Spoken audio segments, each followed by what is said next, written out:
got our generator yet.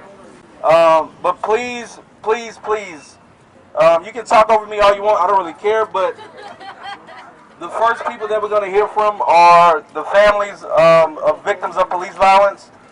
So please give them your entire attention. First and foremost, we have a local mother and victim of police violence, her son Mike Ramos, who many of us last summer, right here in front of this building, came out and marched for. She's one of the strongest women I know. She became like a mother to me. I'm glad she's here this morning. So Miss Brenda Ramos is going to speak first. Ready now? Chaz, can they hear me? Ready?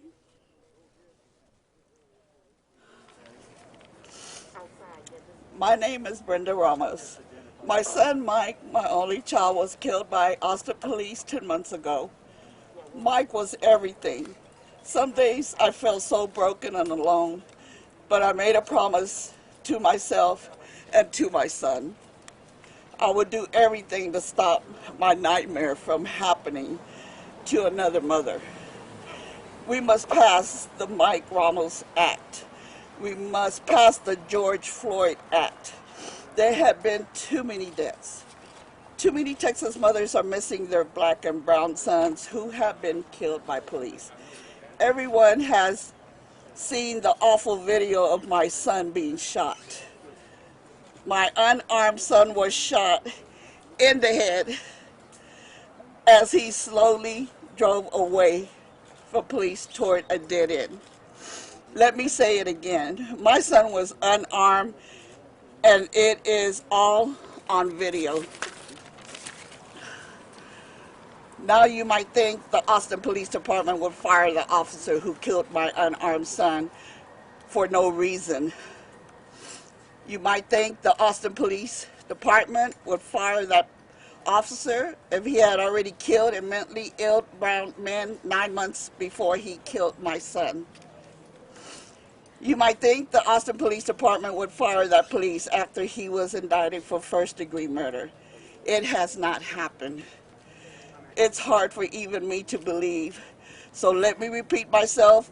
The man who killed my unarmed son a year ago has been indicted for first-degree murder, and he is still an Austin police officer. Enough already. We must have these reforms. We must get justice for George Floyd. We must get justice for Mike Ramos and Alex Gonzalez. Thank you for standing up for justice. It means everything to me in my darkest hours that so many people fight for justice with me. Thank you for standing with me.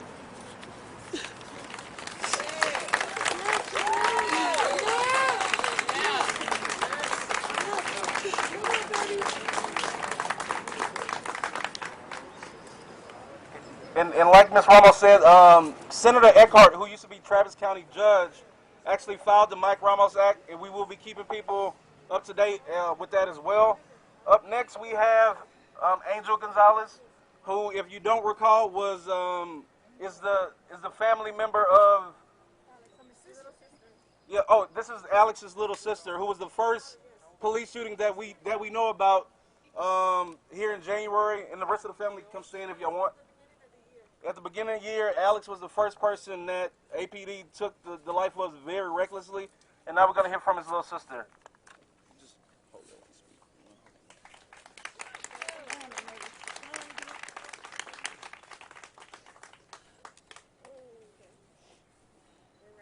We're right here, baby.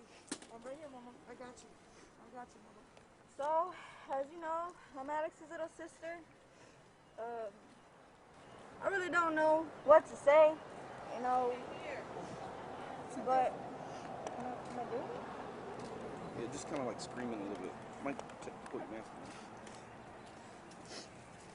on. My brother was a really good guy, you know, we all lose somebody that we all love, and it's just so wrong that they keep doing it to more than just one people. Like, so many people deal with this, and it's not right. Like, they took my brother away from me. And it's just, he got killed the day after I turned 21. like, I won't ever want to ever celebrate my birthday again because how you happy one day and then the next day your brother passed away. How do you wake up to a message and it's like when you find out that your loved one passed away, it's like the worst news, and you just keep hearing it over in your head. My brother just became a dad, and he always talked about being a dad, and he was so happy when he found out that he was having a son, and he would always tell me about the things that he was gonna teach him, and like, you know, seeing him grow up, and now he won't ever get a chance to do that, and that's what every kid needs is to be loved by both parents, you know. And how do I think about when my nephew gets older and he actually understands what's going on, that my brother's a hero to me, and I don't care what anybody says. He's a hero because he died like a real man for his family. Any person, and I don't care what anybody says about how they say they were in fear for their life, or he was a fucking, I'm sorry. He was a threat. How do you figure he was a threat if he didn't have anything in his hands? How is he a threat? If it was you and you had your kid in the back, what would you do? Would you really think about what's going on, or would you worry about your kid? Exactly. Any good parent would go for their kid first before anything. And then considering the fact that he already got shot in the head, how are you gonna comprehend something when you have so much adrenaline going on and you don't know what the hell is going on? It's like, what would you do? Like, it's just common sense for any person to do what they gotta do for their family. And it's just wrong that they keep doing this to people over in all colors. It don't matter what color you are. We're all in this. We're all here. We all pledge the same flag. We all have the same rights. What makes it any different because you're a cop? You don't get accused for what you fucking did? That's bull. It don't matter if you're a cop. It don't matter what you are. If you do a crime, you should be charged with it, just like any normal person would. And I just want to get justice for everybody. Everybody, we're all equal. We shouldn't be judged by the color of our skin. We're all the same. We all have hearts. We all love each other. We all got blood. Our blood's all the same. It's all red. What's the difference? I just want to get justice for Alex, for Mike Ramos, for George Floyd, all of it. And I hope that we actually do make a difference because we have so many people here that came to support this act. So what does that mean? That we need to do something different, and we're the community. So we tell them what we want because we're the ones who pay for them to even do their damn job.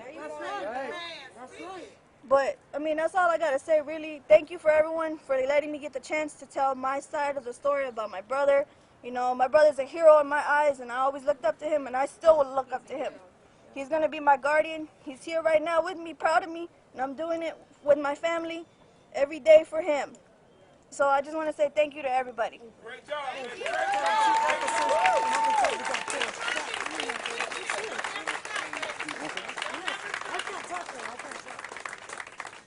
So my mom also wants me to tell y'all that my brother, the way he got killed was he got shot more than 2 clips than a person. And he was the same size as me. How many bullets do you think it takes me to get down? It only takes 1 to 2 shots to bring somebody down on the floor. And then you want to go and do more stupid shit while he's already dead. How is he a threat if he's dead already? What's the point of you even trying to walk around like you're all big and bad because you're a fucking cop? It don't make a difference because you're who you are. But that's all I got to say. Thank you. Thank you. Are you testifying on this side? Good. All right. Tyree's gonna be next.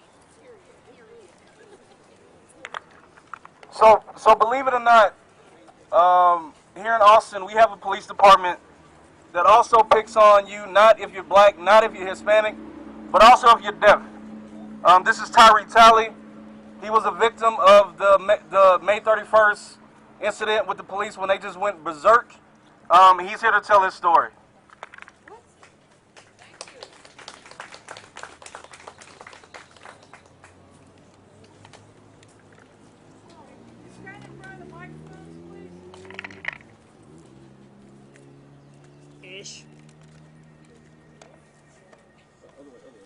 So, first of all, I want to thank everyone for coming out here and supporting today. I just want to give my sincere condolences for anyone who has lost a loved one.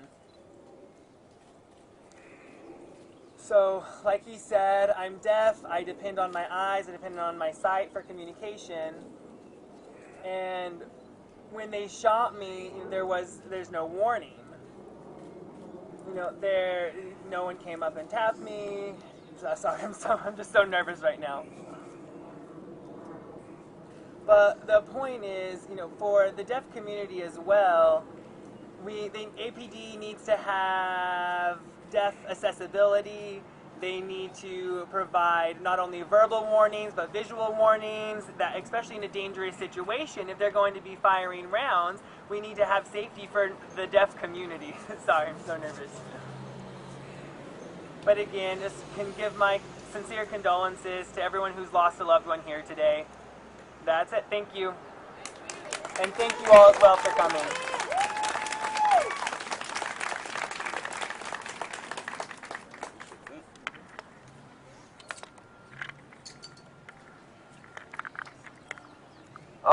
Up next, and I want to remind folks, because believe it or not, I got called out for being in Austin and fighting for black folks everywhere. Last time I checked, if you black here, you black there too.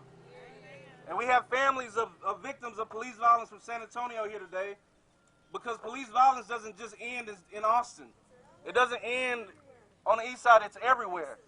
That's why we have 80 organizations that's coming together today to try to get some legislation to hopefully put some of this stuff to an end. And with that, I first want to bring up the family of Marquis Jones, yet another victim, a family of another victim of police violence. Are you mom? No, I'm not her. Okay.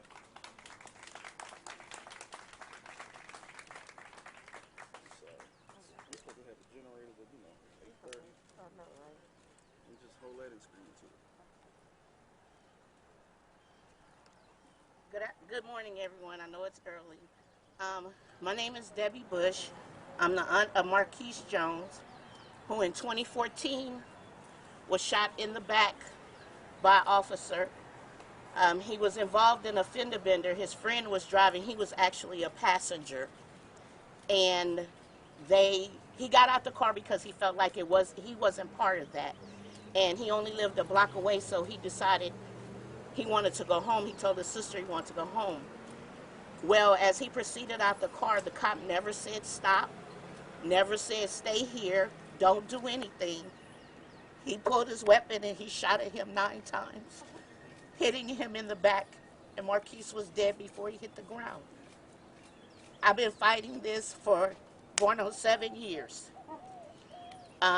This officer who killed my nephew was involved in another murder 3 months prior to killing Marquis. And he also had several assault cases, was suspended, but the union fought and brought him back. And he is still patrolling the streets of San Antonio. I want this act to pass, the George Floyd Act, because as families, we never heal. Every time there's another killing anywhere across this country, it opens up wounds for all of us. We will never heal. These cops are a legal gang, and they are covered by their police union. San Antonio has like the worst police union in the state. When another state of California, Los Angeles, want to pattern their union after your union, that's not good.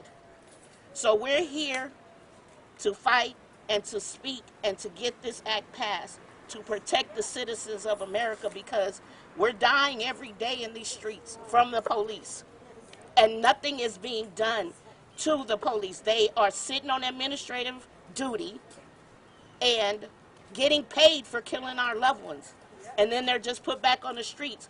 They are a terror. People are afraid of them. People of color. We have PTSD. PTSD, because you get a cop behind you, or you get a cop walking towards you, you're afraid. We don't know what to do. We don't know how. Everybody gave us all these people give us, put your hands up, don't move, don't do this, don't do this, don't do this.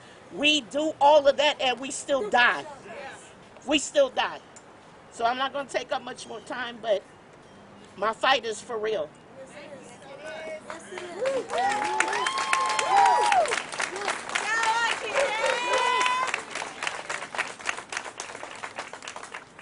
next, I want to bring up the family of Charles Roundtree, also from San Antonio.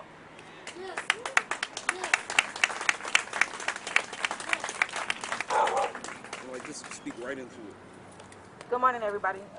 My name is Bernice, and like he said, my son, Charles Roundtree, our son, Charles, was killed by SAPD Officer Steve Casanova, who was just suspended for about 2 weeks and was able to go back to work.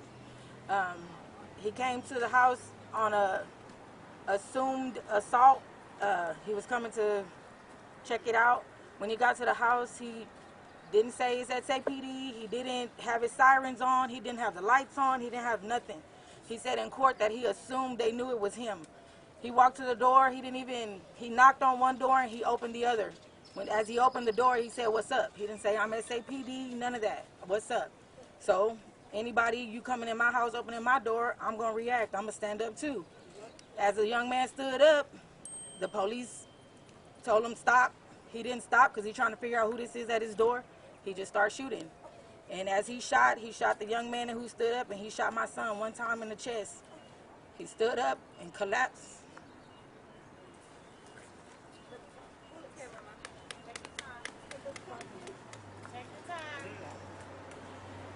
And instead of this coward getting help from my son, he hid like the coward he is and let my son die in that house that night. He didn't call EMS. It took a person inside the house to call EMS for somebody to come. And they still didn't come because they said police was outside. The kids in the house are terrified. They said it's the police that's shooting us. They shooting at us. So who do we call on the police? Who do we call on the police? Who arrests the police? Who's going to stand and protect us from the police? So I'm here today. Hopefully we get this taken care of because it's happening every day. And like, if it wasn't for Miss Debbie, I don't know how we would have got through it. And like she said, we live this every time we turn on the news and we see another person, another baby, another brown-skinned person dead every day from these police, like this police gang. Because that's what they are. They are a gang. And they're getting away with murder every day. They need to be held accountable for all of this. Everything they do, just like we're held accountable for everything we do, they're humans too, and they need to be held accountable for everything they do. Thank y'all for being here and for all y'all support, Roundtree family. Thank you. And our last family from San Antonio, another victim of police violence, is it Darrell or Daryl? Daryl Zamalt Sr. Daryl Zamalt Sr.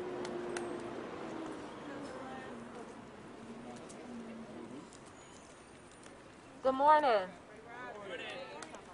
Let me first and foremost start off by saying that you cannot reform a system working exactly the way it was designed to. I'm going to say it one more time. You cannot reform a system working exactly the way it was designed to. One more time. You cannot reform a system working exactly the way that it was designed to. And honestly, more than anything, it is unfortunate that families like ours are forced to continue to rehash the trauma of our loved ones' murders just for black folks to be seen as human. My name is Celeste Brown. I'm the goddaughter of Daryl Zamalt Sr., who was murdered by SAPD on September 15th, 2020. SAPD was there to serve a warrant, and I'm going to say one more thing that I'm going to need y'all to say with me. A warrant does not equal a death sentence. Say it with me. A warrant does not equal a death sentence. From the moment they pulled up to the house, they came out aggressive. And anyone who knew Daryl Zamalt Sr. knew he would give the clothes off his back. He was the pride and joy of the west side of San Antonio. He was shot in the back. There were 5 officers and him. Him and one officer were struggling, and another officer shot him in the back. They did not render aid for almost 3 minutes at least. We wouldn't know because we have not been able to secure every single moment of body camera footage yet.